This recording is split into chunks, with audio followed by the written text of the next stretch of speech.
I'm Duncan McLeod, and this is the TechCentral Show, brought to you today by MTN Business. You can learn more about MTN Business at mtnbusiness.co.za, and we thank them for partnering with the show and helping bring you these great interviews. And we do have a very good interview lined up next. My guests today, can I introduce you to as cyborgs? Pretty close. Getting there. Getting there. That's the ambition, isn't it? Loading, yeah.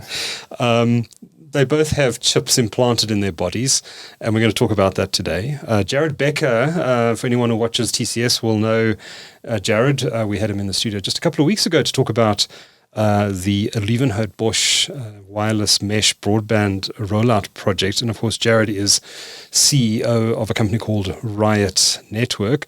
And Jarryd's joined in the studio today by Daniel de Kock, his co-founder at Riot Network and also the Chief Technology Officer and fellow cyborg. Gentlemen, welcome. Well, thanks for having us. Pleasure. Before we start, Jarryd, I know there was a lot of excitement amongst our readership about the Olievenhoutbosch project.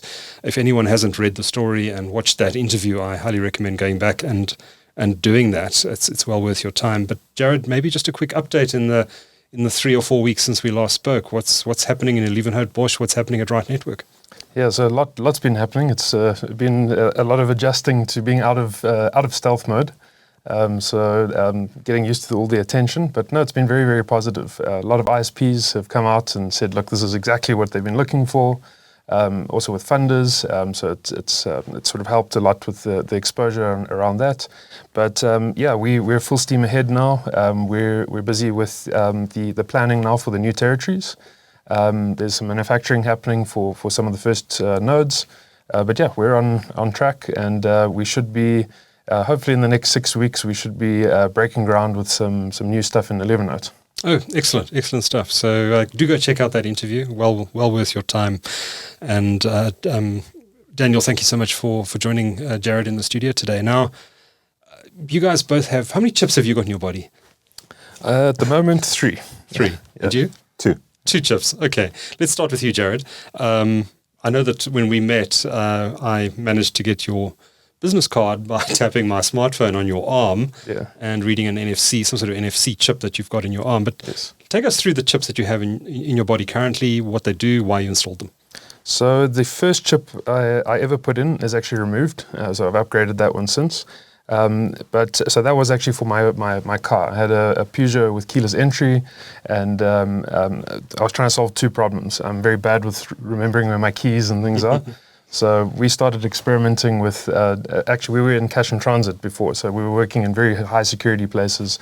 So we had to have key fobs to get everywhere, and then also the vehicles. I might have to interrupt in there. The cash and transit he's talking about is the safeguarding of the money, not the... Driving it around. Yeah, not driving it around or going and collecting from the drivers. Yeah, so vaults and cash enters. So we were trying to solve the problem of just keys, and the best place to put it is in your body. And while we were looking into that, we found other opportunities of what you could do with this, and then we went down a lot of rabbit holes for some early ventures to see what opportunities you could sort of do with this. But so the first one was really for access control for my car. Unfortunately, the manufacturer refused to let me to add it, so we had to make other plans to do that. What other plans? New chips and Okay. And then so I removed that one, upgraded it. That was this one. Actually, our first chip was very hacky to try and put it in. We didn't have the correct devices to actually put it under the skin, so we found a guy who was, I think he was involved with the world record for suspending humans from hooks. So they made a human chandelier. So I contacted this guy and said to him, look, how do you put the hooks in? And so he sold me some gauge 2, gauge 3 needles, which you could almost put a pencil through those needles. They don't even call them needles, they call them blades. Right. And he gave me some of these things and put it in. And you did it yourself? Did it myself. And then, so that's You're the one obviously not removed. squeamish. No. I actually find it easier to do it on myself than on other people because you can feel what you're doing. Yeah. Doing it on another person have to kind of look at how white they're going. Do you give yourself some sort of anesthetic before doing this? So the first one I did was red wine. After that, we found Daniel's mom's a pharmacist, so she gave us some local anesthetic cream just to put on, and yeah. And did it help? It did the job, yeah. Better than the wine, actually. Okay. So that was your first. That was the first one. All right. Second one, I put into the other hand. So the first one was actually it was a type of proprietary NFC. Then we went to more open standards, so we could program them and do our own things on them, which is the one in that arm. And then we also put in some pet tags, because the pet tags were quite interesting. They seem to open a lot of very common RFID or NFC doors. So what is a pet tag? Is this nothing to do with your dog, I presume? Exactly. Very similar. Yes. Actual pets. So that's a pet tag in my one hand. Right. And what's interesting there, it's 125 kilohertz. Yeah, thereabouts. I think it's the EM4001 standard. So a lot of the regular access control devices use that. You can't change its code. You can't do anything. You order them with a set of unique numbers. A lot of people don't. A lot of people just buy whatever they can find at online shop. Yeah. And a lot of those numbers start at low numbers, and they're not globally unique like a MAC address or something like that. Or MAC address should be. So odds that this tag in my hand corresponds with some large firm's access control tags is very, very high. So that's what we used at the time, because we had one of those kind of security systems. Interesting. Do you have to code them at all before they work? These ones you can't. They come pre-coded, but the NFC ones you can change what they deliver. Interesting. Yeah, so the pet tags are interesting. You can walk through a shopping center or a big corporate, and when you see readers on the wall, you test them out, and sometimes they open the door because of the globally unique, very low number. Right. So that was quite an interesting hack. And then the other ones are NFC, pure NFC. So they've got memory banks, and you can program them to do different things, launch apps, store URLs, that sort of thing. So what do you use it for mainly? So at the moment, in our current stage of life, I'm using it like you saw with the business card. It's the quickest thing. So on there you can immediately add the contact to the phone, and then all my LinkedIn and other socials are sort of linked towards that. Certainly a way to ensure that anyone you meet never forgets who you are. Right? It's a brilliant conversation starter, actually, and it actually diffuses a lot of conversations quite quickly when there's this barrier, and then they ask for the business card, and then you pass them your arm, and then the whole thing changes. So that's been quite useful. Yeah. So when did you put your first chip in, Jarryd? Sure, that must have been 7 years ago, I think. Yeah, thereabouts. Yeah, You've been doing this for a while. Yeah, about 7-8 years ago. Yeah, exactly. Okay. Yeah. And your chips, Daniel, what do you have? My first one was his second one, because we found a bag full of these EM4001 tags. Okay. Basically, coming back to that was they're non-programmable, and they are like the vanilla RFID devices you get for most security systems. We had one of these at the office, and we kept losing our keys. I used to go in at 5 a.m. in the morning. So it's nice and quiet. It was Anakai alarmy, so from about 8, 9, guys start racing on a track, and you can't think anymore. So we had the security system, and we figured out what tags they use, because we needed to buy more tags for other staff members. And then Jarryd found this little baggie of EM4001 tags, and we got it. And they were all compatible, so we figured, well, let's just put them in, and then can't lose my keys ever again. How does one just find a bag of these tags? Is it something you were doing with Riot, or? Actually, there was a guy in Canada called Amal. He's got a company now that he founded since called Dangerous Things. Yeah. And Dangerous Things sells various implantables now. So he's actually built a full business where you can go and buy all sorts of biohacking supplies, from front ends, little full implantable devices. There's some guys that go to the extent of implanting full Bluetooth devices under their skin, or magnets. Some people feel magnetic fields, and you can physically sense magnetic fields. So like a power line in a wall, you can actually feel the magnetic field oscillating. So there's a big culture actually of people that are modifying their bodies and augmenting, not just for medical reasons, but just for... I was going to ask if this is a subculture. I mean, are there whole channels on Reddit about this. Yeah, Reddit. All over. So there seems to be the active group and the passive group. So the active group are more the electronic intensive programmable type things, and then there's the passive where like your magnets and things that are not necessarily electronic, but they're still things that you're embedding in your body, either for aesthetic reasons or for like adding a sense or something like that. Interesting.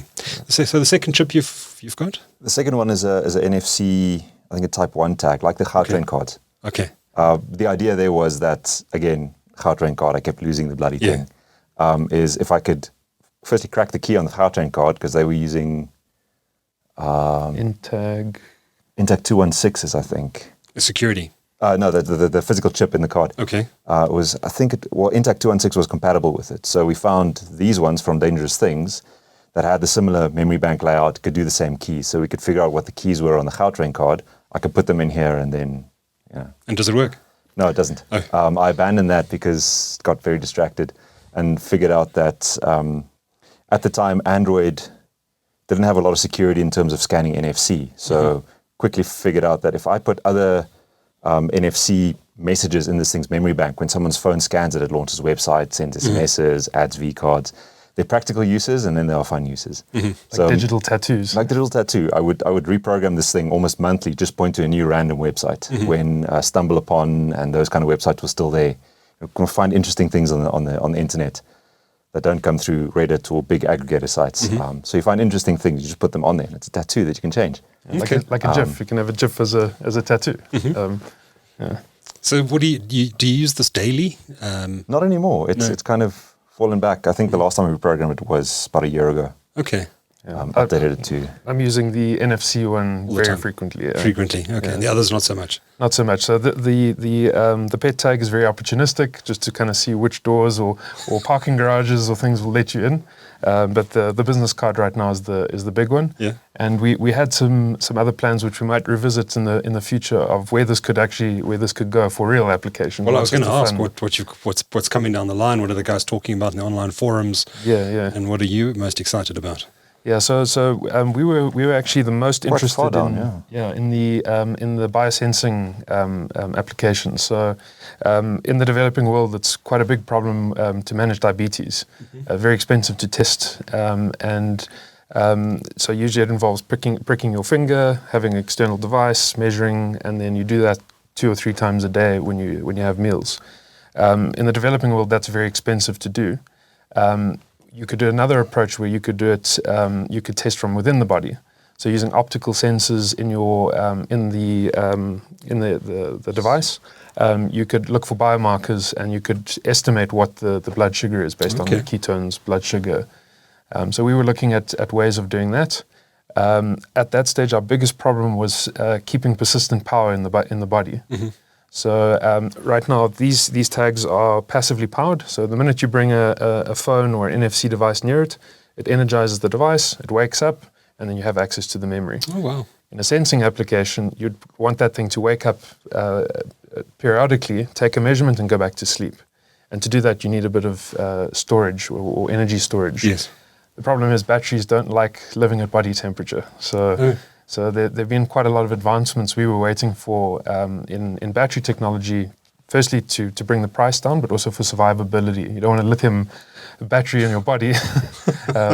We know what it does on airplanes. So. Yeah, good point.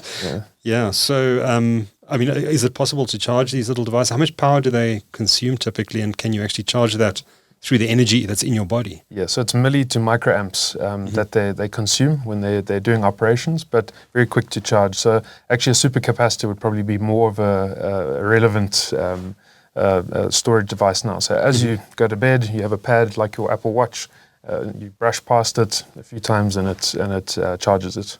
Okay. Interesting. So I remember when we were traveling in Olievenhoutbosch, you spoke about monitoring your gut biome. Yes. And health, is that the same as the food monitoring one? So where I think things are going is we in our body now we can start measuring multiple markers, and you can use things like AI to predict those things. So Where I see medicine going is that we're going to have very hyper tailored medicine per person. So depending on your biome, your gut biome, your blood type, where you live, what you interact with, there'll be very high specialization in what your medical care looks like. And I think these sensors are going to be, that's what's going to augment it. So we could, based on these markers, we could say what your next meal should be, or what you have a deficiency of, or what time of day you should be eating, or what things you should be avoiding. So I think that's where this is probably going to move to, more in the predictive space, and not so much trying to resolve an existing medical condition, but rather augmenting or enhancing your health. Fascinating. So you'd have a clear picture, and your doctors would have a clear picture of exactly what's going on inside your body. In real time. In real time. How far are we from that tech? So the energy storage is the big barrier right now. If you can get energy storage inside the body for long term, so I'd say at least 2 to 4 years that you would have to do before replacing the battery, then it becomes a viable solution. And at that stage, it's very easy to tether it to your device. So you keep your phone in your pocket. If you implant it in your thigh, it's always next to it.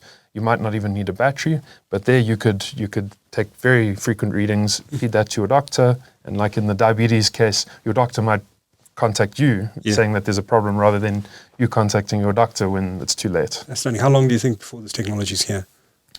I'd say it's already here.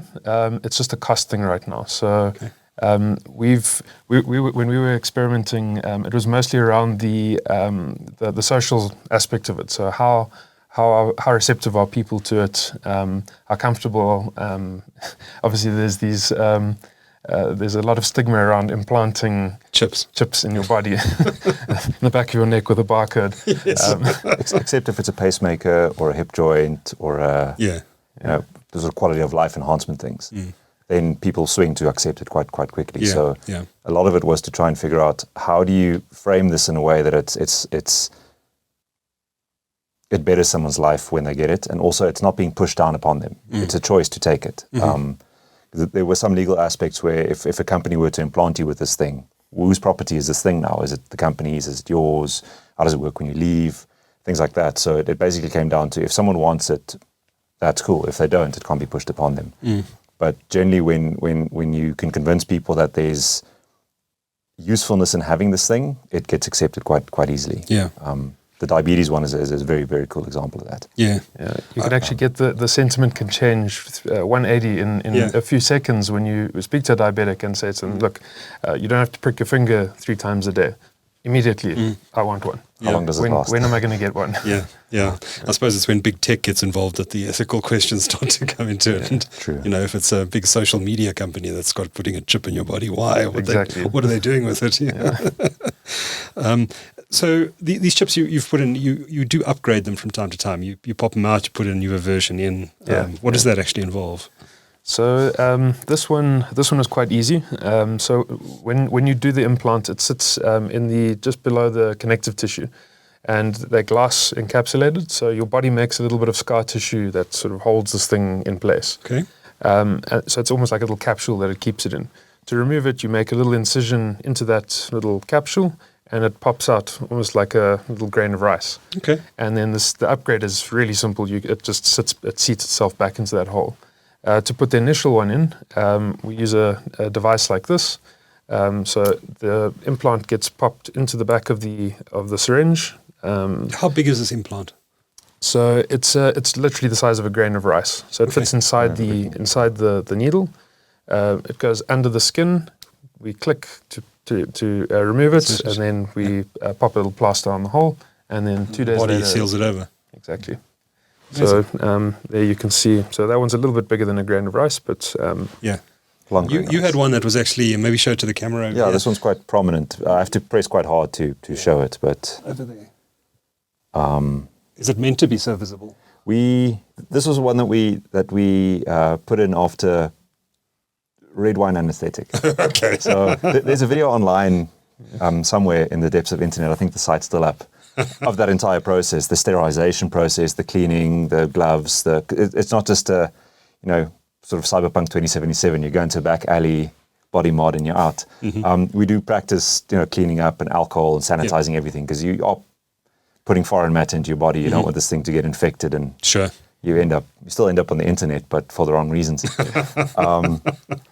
But yeah, so this one is quite shallow, and then the other one in this hand, it's really hard to find, but it's quite deep. It's in the same place, just in the other hand. Same size, everything. Same size, everything, just a little bit deeper. And are these implants, these little chips you've inserted, are they designed for use inside the human body, or are they designed for some other purpose? Yeah. They were actually designed for this. Yeah, A lot of them are used for animal husbandry. So the NFC ones, one of the main applications therefore was to replace ear tags on cattle and horses and things. So in this device memory, you can track vaccination dates, birth certificates, parentage, heritage, all those things for a particular animal, as opposed to ear tag, which you can't always write on. You can't get the animal to a laser engraver to re-engrave this thing or write on it with a pencil. And most people wouldn't want to walk around with a cow ear tag on. Yes. Well, the cows don't seem to mind, but so some guys were using these things to track things for animal husbandry. Sure. So when they go to auction, you can verify the lineage of this animal. This is the same animal you went to inspect, that the one is the one that you're buying and you received. Yeah. Things like that. So that's one fairly solid application of this. That supply chain actually is where you get the glass capsule. So from there, you could actually put anything you want into that glass capsule, as long as it can survive the glass blowing to seal it. You can actually put anything you want into there, and that was our sort of departure point to say, look, we've got chips that can do the RF front end. We've got memory, and you've got in that memory you can populate it through a sensor front end. So as long as you've got power, you could technically embed that whole thing into the little grain, and then you can put any sensor you want on there. And because the glass is transparent, our approach was to look at optical LEDs and so you can fluoresce with a specific wavelength of light, and then the biomarkers in the blood will fluoresce with a different wavelength, and you can detect that and then quantitatively estimate what's going on in the body.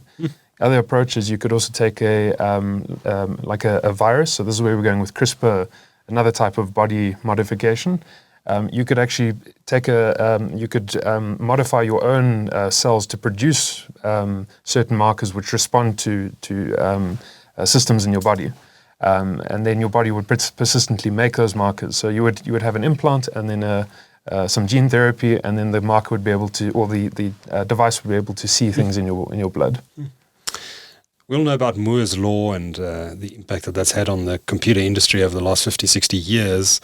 I presume Moore's Law applies in this space too, and that these devices are getting more powerful, getting smaller over time. What does Moore's Law tell us about where this is going? So in the medical field, my view is that there is a bit of a governor, and that's in regulation. So with medical devices, you have to have supportability for 10 years plus. The process of getting these things approved and certified like a pharmaceutical would be, it's very long. So that's actually what slows the whole process down. Okay. And I think that's why this movement of biohackers has emerged. People don't want to wait for this. We've got ideas, we've got things we want to do, and the ethical question is a moot point if you're experimenting on yourself. Yes. So I think that's where this whole thing has emerged, because of the slow or the sluggishness of the industry, and Moore's Law doesn't want to wait for anyone. So I think that is actually why this whole movement has emerged. Right. How many people are doing this worldwide, do you think?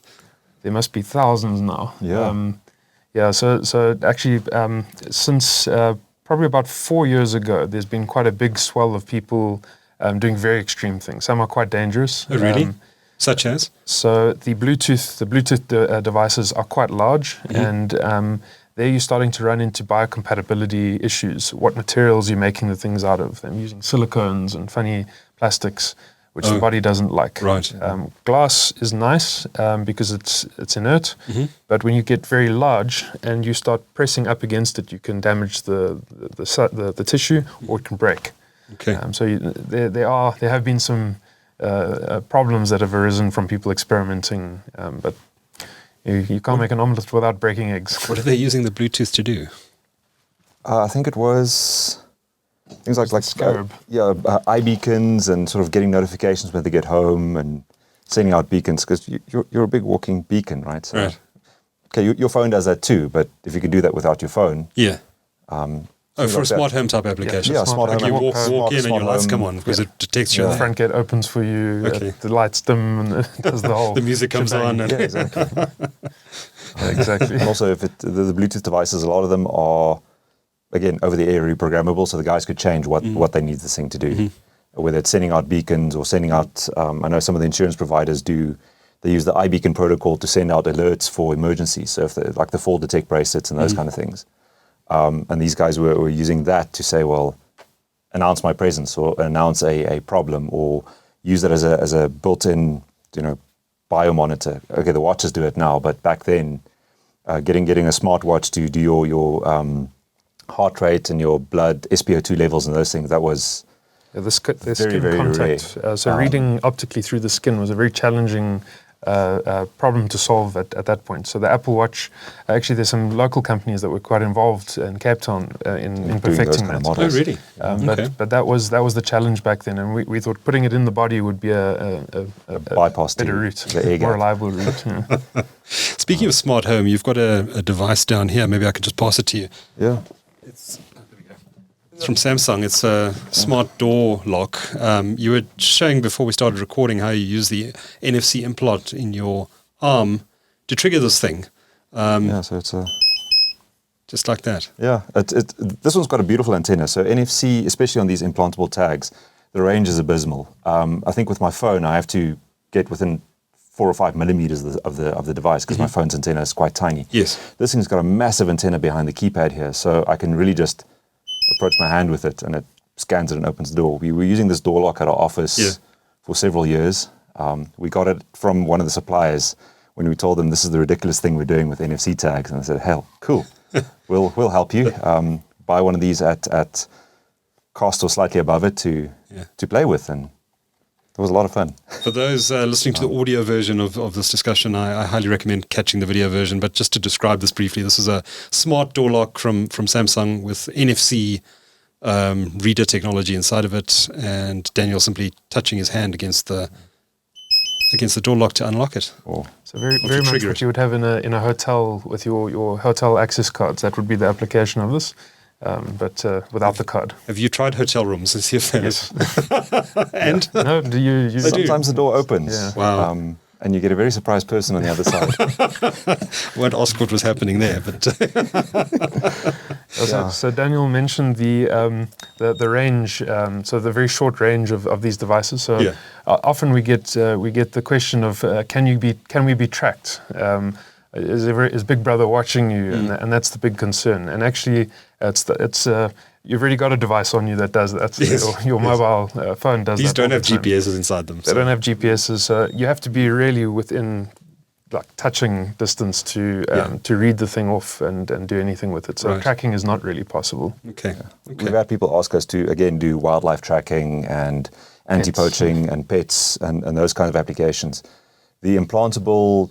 It doesn't really work like it. It's essentially a slightly smaller than a barcode. You have to be really close to use it, so it doesn't really fit the use cases of getting lost pets or parents or patients or horses or cattle or those kind of things. Yeah. Those are the most common things that people have asked us for. It's really good at identifying stuff, but not from far away. Now, Elon Musk's Neuralink has been doing some interesting stuff. What are your thoughts on Neuralink and what's happening there? You want one? Yeah, sign me up. Oh, really? Yeah. Okay. Right now? Yeah. So Neuralink and CRISPR, the minute those things are what is CRISPR? Just remind me what CRISPR is again? Gene therapy. So updating your genes, actually updating the firmware on your cells. I think proper biohacking we're talking about. From the fundamental level. So changing your source code would be CRISPR. Yeah. And then Neuralink would be more the interface between your body and computers. I actually see those two things, they'll be very useful together. Fascinating. Yeah. Okay, so when are you getting your Neuralink chip? Have you been in touch with Mr. Musk yet? As soon as I find a supplier. I've been sending him stuff on Twitter, but I think he's a bit too busy. He's a bit busy. Respond to my shenanigans. But, as soon as I can get someone to put it in me, I think it's a go. You don't think it's possibly dangerous having a chip in your brain? So they've actually been doing things like this for quite a while. Deep brain stimulation, DBS. So for patients who suffer from tremors or so it's at Alzheimer's and Parkinson's and those types of neurodegenerative diseases, they've already had devices like that. So it's very much like a pacemaker. It sits in your chest, a little wire that goes up into your brain, and they insert it through the brain matter into the area where you get these short circuits or these storms of activity. Yeah. And when it detects that, so it'll sense that, and then it's almost like the pacemaker. It gives it a few jolts, and then it can recalibrate. So like your electroshock therapy, but not as violent and traumatic, and very localized, and they can actually turn on the tremors, so turn on and turn off the tremors. Amazing. So that's already been going for quite a long time. I think, and to insert these things has come a long way. So I don't think it's going to be as invasive as people are worrying about. Right. So what do you want to do with a Neuralink chip? What will it actually allow you to do that you're so desperate to get this installed in your head? Yeah, so personally, I'm interested in the memory side of things. So being able to access, retrieve, and offload sort of memory, right? And then maybe a bit more on the connectivity side. So I think in our lifetime we'll get to a point where we can share a thought, where I can think something or have an emotion, and I can share it with another person. I think that'll be a very interesting way of communicating. I remember doing some research, must have been in the late 90s now. I'd read a book by a guy called Philip Drexler. I don't know if you've I'm sure you've come across him, who was kind of the father of molecular nanotechnology. And I remember a lot of the excitement at the time about how we were going to be able to use nanomedicine and target specific cancer cells in our body, for example, these tiny little atomic machines. And there was talk about how this could be used, the applications of this could eventually be used potentially to even upload our brains onto the internet and become immortal in that way. And I know that was very early days and there was probably a lot of hype around it at the time. You've done some research, clearly. You're nodding a lot here, Jarryd. Where are we in the nanotech space, specifically around molecular nanotechnology and building these little machines? Yeah, so I think I sort of got off following it when we were at the stage of putting devices that actually look very similar to these implants into arteries and veins with cameras to go in and inspect. Obviously, we have swallowable tech, so little pills with cameras and lights. So that's sort of where I've ended with it. I think. A lot of the advancements are going more to external things, so like your AI type models of being able to predict things without getting too invasive with the body. But in terms of nanotech, I think we've still got a lot of hurdles to overcome powering it. So an area that we were very interested in with blood sugar is the blood sugar that's in your body. You could theoretically use it to power your device. You have fuel in your body, so in terms of ketones, blood glucose. So these machines need a power source. They can't store a battery on them or have a battery on them. So I think that one of the things we have to solve is if the ability to use those fuel sources that are in your body to power the things, then I think it'll be quite a big breakthrough. But already we can make very small devices. We just need to power them somehow. Without you sitting in a gigantic magnetic field with sort of MRI-like machines to move stuff around. That wouldn't go down well with your average consumer. And then, of course, at the moment, there's a lot of hype around AI. Do AI and the sort of modifications that you guys are doing here, do they intersect at some point? And when that happens, what happens? I think it intersects where you can use AI to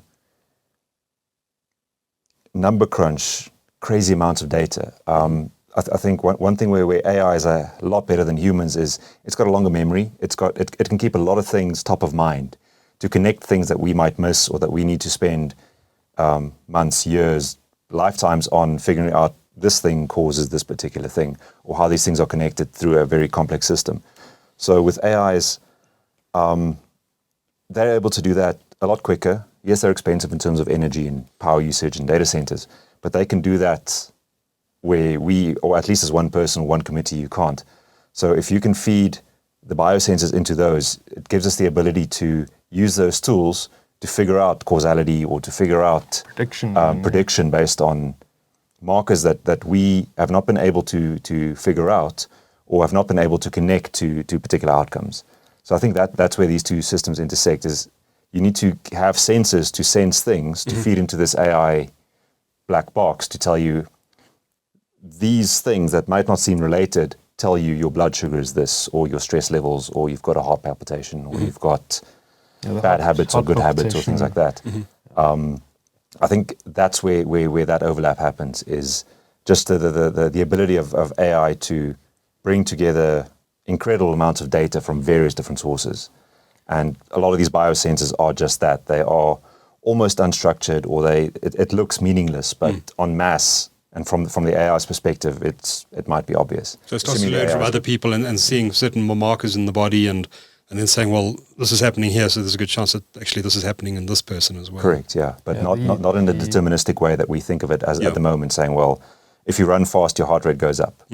That's maybe a simple one, but these are things like if you walk in a certain way, your gait or the way that you lean or something might point towards you have a heart issue, or you've got a thing in that particular leg, which... Or you drink too much red wine. Yeah. The predictive side, I think, is definitely that's where the AI application, and we already see it not even just with implantables, like your Apple Watch will do a similar thing where you can predict things like heart attacks before they happen. So I think where AIs will step in is the interface between you and your doctor, and rather switching from the remedy or the treatment after the fact to preventative medicine. So I think AI is going to be a big middle bit between the doctor and these types of sensors. Yeah. We spent a lot of time in this interview talking about the medical and health side of things. Is that going to be the primary benefit of doing the sort of biohacking, do you think, or will there be equally big applications in other areas? I think there'll be a lot of social impact, things like Jarryd was saying earlier, in terms of being able to share thoughts or being able to transfer a feeling or something that Spidey sense, like Spidey sense, because our voices are quite narrow bandwidth in terms of getting an idea across or getting a feeling across or something, unless you're somewhat intimate with the person, be able to read their body language. So some of these implantables, especially if they have radios in them, might aid in those kinds of interactions, getting across things like trust or mistrust. Remember, it goes both ways. So I think in terms of social interaction, it also has a massive impact. Not just medicals are cool one because everyone wants to live longer. Everyone wants to live healthy. No one wants to struggle through life. So medicals is one of the obvious ones, but there's probably a lot of fun things in terms of social, but there's also a lot of, and there's expression, like the digital tattoos or having pigments in your skin that you can change at will or change with reprogramming the thing, so you can update your tattoos in terms of personal expression. And sense augmentation. Sense augmentation, being able to sense other spectra or magnetic fields or hear different frequencies and things like that. Broadening our awareness of the environment through adding sensors. We play a lot in the RF field. Imagine if you were sensitive to where the RF was coming from, and you could hear where a hotspot was coming from. I mean, those are the sorts of things I think. Yeah, come some broadband. Or you can navigate by essentially radar, because you got these nice RF illuminators all over the planet as cell phone towers. Yes. And if you could see where things are bouncing, it's passive radar, right? You can see that there's a vehicle around the corner. Yeah. Or you can see there's a person in that room, or whatever the case is. So there's those kinds of things which mostly apply in wartime and in espionage, but I think in everyday life they would be super cool and super useful. I'm guessing you two both have smart homes. Pretty much, yeah. Everything's automated. Not as elegant as these slick magazine type households, but there's definitely a lot of. I'm quite interested in the smart home because I've just gone through a project myself. What does your smart home look like? Are you running Home Assistant on a Raspberry Pi? What are you doing? Close. I'm running Home Assistant on a solid run x86 board because the Raspberry Pi SD card kept dying. Okay. It's a common problem. You'll run into it one day, don't worry. Okay. It's part of the learning curve. Home Assistant on that. Then I've got Frigate, which is a also open source AI watching all my cameras around, because I live in a big, small holding out in Mildersdrift, Cradle. So there's cameras around the place, frigates watching the cameras. We get notification when there's someone at the gate, when there's a person walking at a certain time of night.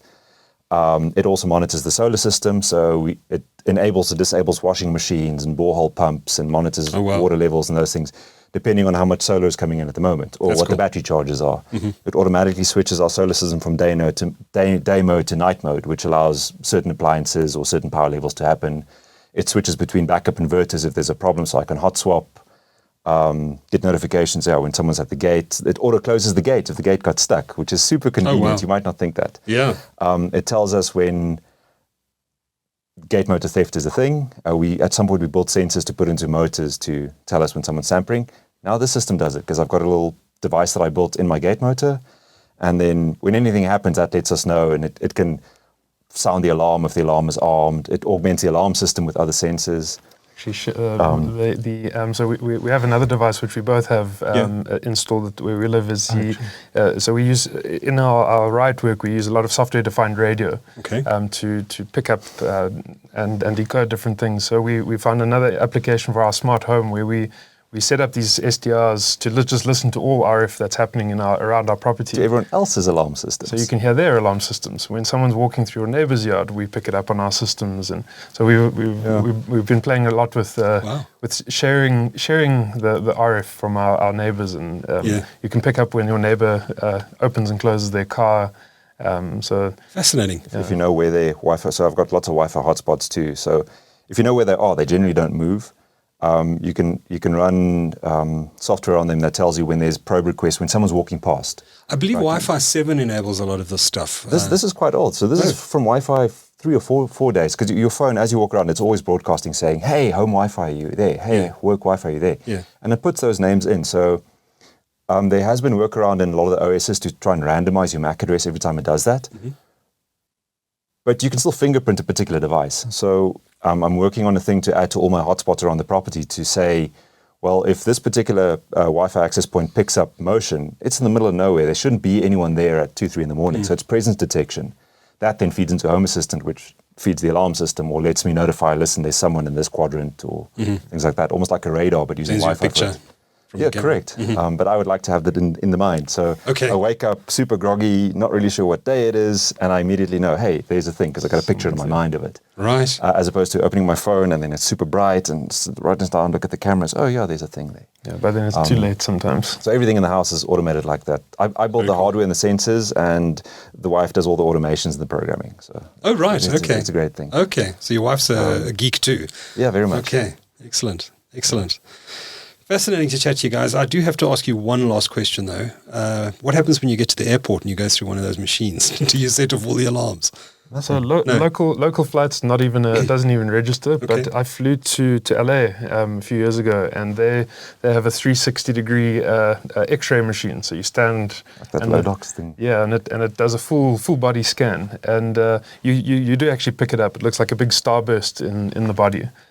So it is detectable, but no, haven't had any issues from airport security yet. Do you think security is aware of these things already? And it's just the MRI machines are the things I'm still worried about. If I need to tattoo on me that I have implants in case I get put into an MRI and I'm unconscious, because I'm pretty sure it'll rip them out. Yeah, that or it'll induce, it might melt them, because there's a big copper wire coil in there. Oh, right. And MRI is a big magnet, so it might induce some interesting currents, and you might catch a light. Yeah, I might catch a light. Like an airplane battery. Yeah, that'll be interesting. I'll let you know when that happens. Excellent. Well, fascinating conversation, guys. Thank you so much. I look forward to hearing what you're upgrading next and why, and please stay in touch. And of course, what Riot Network is doing in Olievenhoutbosch and elsewhere. Look forward to learning more as that project expands. And again, if you missed that interview, go back and have a listen to it. It's really worthwhile. We did a detailed article and a tour of Olievenhoutbosch to have a look at that wireless mesh network, and it really is very, very cool. Jarryd Bekker is CEO of Riot Network, and Daniel de Kock is Chief Technology Officer. Thank you so much for talking to TechCentral today. Thank you, Duncan. Thanks.